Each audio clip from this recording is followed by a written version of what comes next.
We're gonna stretch out a tape, and then every foot we're gonna take a depth measurement because we wanted to get a profile across here as far as what's the water actually really doing, what's the depth, what's the velocity in our study area.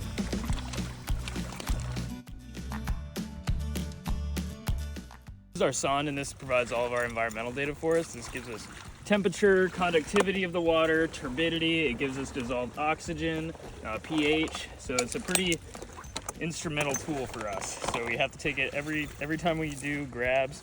The lab needs to know what the in situ conditions of the river were. So this is how we give that information to them.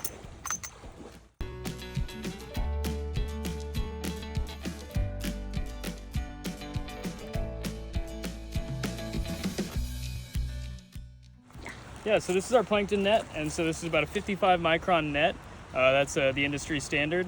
And so we use this for horizontal deployments. Typically these are used for vertical deployments, so they used to come with a little weight. But in rivers, we need to hold it like this to get all the stuff that's flowing downstream.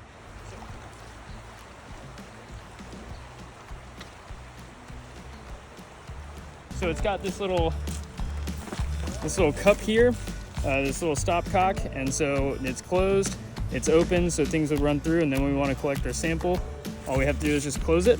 And so then we use a little spritz bottle. So this would normally be filled with water, and then all the stuff that's collected here, I would spray with the water to get it into the cup and out into our sample jar. So that's how we collect our plankton here on the Russian River.